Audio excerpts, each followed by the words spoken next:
সকলকে নমস্কার। সীমাস kitchen and লাইফস্টাইলে আপনাদের সকলকে স্বাগত। আজকে আমার কিচেনে রান্না হবে বাঁধাকপি দিয়ে চিকেন। এই রান্নাটা অসাধারণ লাগে খেতে। আপনারা অবশ্যই ভিডিওটা প্রথম থেকে শেষ পর্যন্ত দেখবেন। চলুন আমি এখন মাংসটা কেটে নিই। এদিকে সর্ষের তেল গরম করতে দিয়েছি, আর চিকেনটাও এখানে কেটে নিয়েছি আমি, স্কিন সহ চিকেন। তরকারি খুব টেস্ট হবে। এদিকে দেখুন, কপিটাকে আমি একটু গরম জলে ভাপ দিয়ে রেখেছি। কপিটাকে এরকম বড় বড় করে কেটে নিয়েছি। এবার মেন রান্না শুরু করা যায়। গরম তেলে ফোড়নে দিয়ে দিচ্ছি একটা শুকনো লঙ্কা, 3টে দারচিনি, হাফ চামচ সাদা জিরে আর 2টো এলাচ। ফোড়নটা যাতে সুন্দর গন্ধ বার হচ্ছে, এখানে আমি কুচিয়ে রেখেছি 3টে পেঁয়াজ। পেঁয়াজটাকে তেলের মধ্যে একটু হালকা করে ভেজে নেব। পেঁয়াজটা হালকা করে ভাজা হয়ে গেছে, এবার আমি এর মধ্যে দিয়ে দেবো এই চিকেনটা। চিকেনটাও পেঁয়াজের সঙ্গে ভাজা ভাজা করে নেব।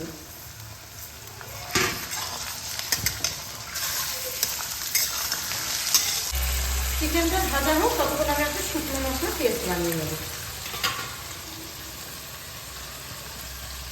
1 চামচ ধনে গুঁড়ো, হাফ চামচ জিরে গুঁড়ো, হাফ চামচ হলুদ, কাশ্মীরি লঙ্কার গুঁড়ো হাফ চামচ, শুকনো লঙ্কার গুঁড়ো হাফ চামচ। এর মধ্যে সামান্য জল দিয়ে আমি পেস্টটা নিয়ে নিচ্ছি।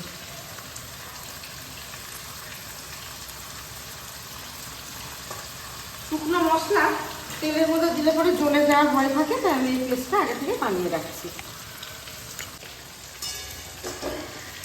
পেঁয়াজের সঙ্গে চিকেনটা খুব ভালোভাবে ভাজা হয়ে গেছে।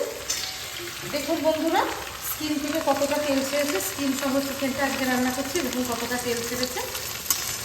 এইবার এর মধ্যে আমি দিয়ে দেবো 3টে আলু কুচিয়ে রেখেছে, 2টো টমেটো, এটার মধ্যে ভেজে নেব। এই তেলে এগুলো ভাজা হয়ে যাবে। আলু আর টমেটো কুচানোটাও চিকেনের সঙ্গে ভালোভাবে মিশিয়ে নিলাম। এবার দিয়ে দেবো আমি 1 চামচ আদা রসুন বাটা। এই মশলাটাকে একটু ভালোভাবে চিকেনের সঙ্গে কষিয়ে নেব। মশলাটা ভালোভাবে কষানো হয়ে গেছে, এবার দিয়ে দেবো আমি কুচনো 6টা কাঁচা লঙ্কা, স্বাদ মতো লবণ আর কিছু শুকনো মশলা পেস্ট দিয়ে খুব ভালোভাবে কষিয়ে নেব।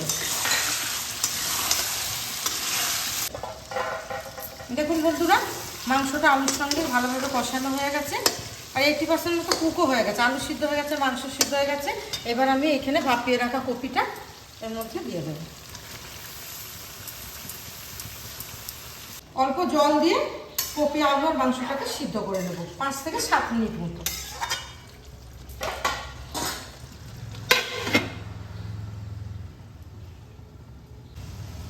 পাঁচ মিনিট হয়ে গেছে, দেখি কেমন হলো। একদম রেডি চিকেন, বাঁধাকপি দিয়ে চিকেন রান্না একদম রেডি। দিয়ে দিচ্ছি গরম মশলা আর কুচনো ধনে পাতা। এইভাবে আপনারা বাড়িতে রান্না করে খেয়ে দেখবেন। ভাত, রুটি, পরোটার সঙ্গে একদম জমে যাবে, আর ভাতের সঙ্গে তো ভালো লাগবে। আজকে আমরা দুপুরে এটাই খাবো। যাদের যাদের ভিডিওটি ভালো লাগবে তারা লাইক, কমেন্ট, শেয়ার করবেন, আর অবশ্যই এই চ্যানেলটিকে সাবস্ক্রাইব করে আমাদের পাশে থাকবেন। দেখুন বন্ধুরা, কত সুন্দর লাগবে দেখতে, খেতে অসাধারণ লাগবে। আপনারা একবার হলেও বানিয়ে খাবেন।